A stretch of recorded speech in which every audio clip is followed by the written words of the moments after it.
السلام علیکم ورحمۃ اللہ وبرکاتہ۔ شوال کے 6 روزے کیسے رکھے جائیں؟ طرح طرح کی باتیں لوگوں میں مشہور ہیں، جیسے کہ یہ کہا جاتا ہے کہ عید کے سیکنڈ ڈے کو یعنی باسی کو روزہ رکھو، باقی پھر 5 بھی رکھ لو، باقی پھر 5 کبھی بھی رکھ لو، تبھی 6 روزے قبول ہوں گے۔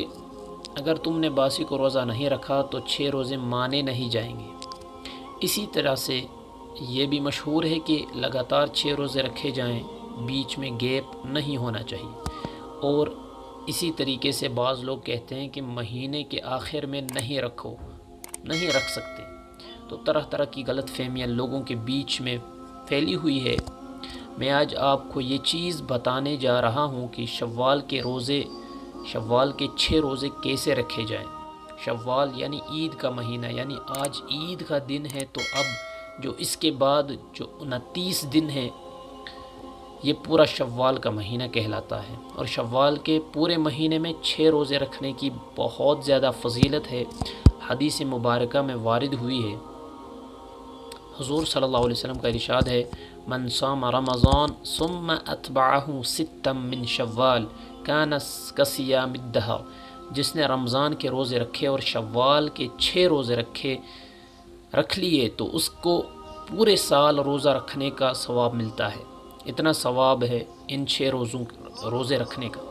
اب یہ جو 6 روزے ہیں ہمیں رکھنے ہیں، اور ہماری پریکٹس بھی ہو چکی ہے 30 روزے رکھ کے، تو یہ 6 روزے کبھی بھی آپ پورے مہینے میں رکھ سکتے ہیں، کبھی بھی۔ عید کے دن کا روزہ تو حرام ہوتا ہے، عید کے دن کے علاوہ اب جو 29 دن بچتے ہیں مہینہ کمپلیٹ ہونے تک، آپ 6 روزے کبھی بھی رکھ سکتے ہیں۔ اور چھوڑ کر رکھیں آپ، یہ آپ کی مرضی ہے، آپ لگاتار رکھ لیں، یہ بھی آپ کی مرضی ہے۔ شروع میں رکھ لیں، پھر بیچ میں رکھ لیں، پھر آخر میں رکھ لیں، یہ بھی آپ کی مرضی ہے۔ تو کہنے کا مطلب یہ ہے کہ پورے مہینے میں کبھی بھی 6 روزے رکھ سکتے ہیں۔ یہ شوال کے 6 روزے رکھنے کا طریقہ ہے۔ یہ جو مشہور ہے کہ باسی کو روزہ رکھو گے تبھی باقی قبول ہوں گے، تو ایسا بالکل نہیں ہے۔ پورے مہینے میں کبھی بھی کیسے بھی کا مطلب یہ ہے، آپ 1 دن چھوڑ کے رکھیں، 2 دن چھوڑ کے رکھیں، 4 دن چھوڑ کے رکھیں، کبھی بھی پورے مہینے میں آپ رکھ سکتے ہیں۔